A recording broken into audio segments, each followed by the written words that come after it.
E aí, meus amigos, vamos falar desta tal de Constituição?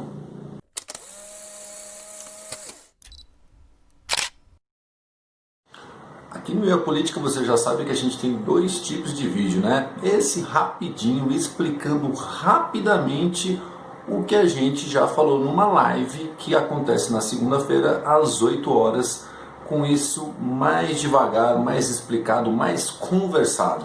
Então aqui vai o que é o sistema judiciário. O sistema judiciário, sem sombra de dúvidas, é o mais complicado de se entender.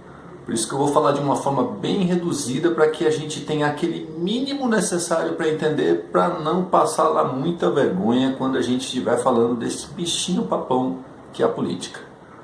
Supremo Tribunal Federal, ou o STF, é quem está ali em cima do judiciário, que é um dos três poderes dos quais a gente já falou. Você pode dar uma sacada aqui.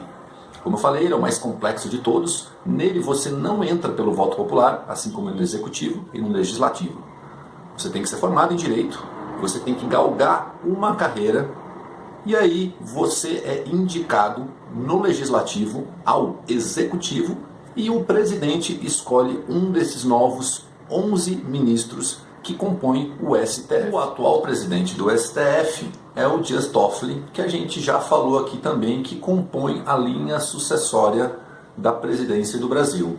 O judiciário, assim como o legislativo e o executivo, serve para dividir essas forças para que se possa ter a nossa tal da democracia.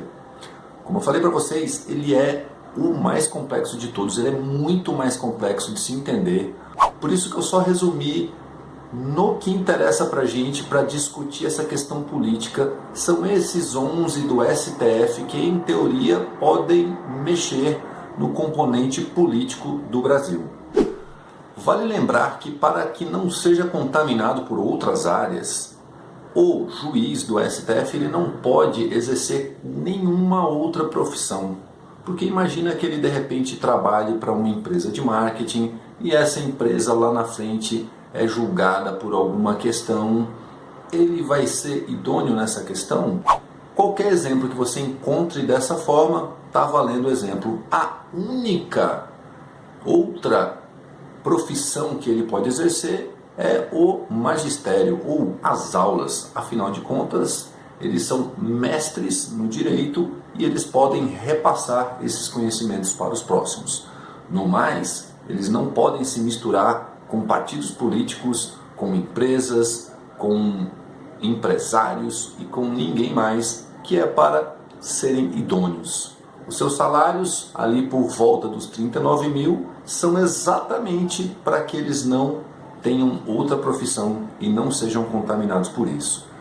Isso é o resumo do resumo do resumo. Sem sombra de dúvidas, é o mais difícil de todos para que a gente possa entender, mas é o mínimo para a gente entender como é que eles compõem ali os três poderes.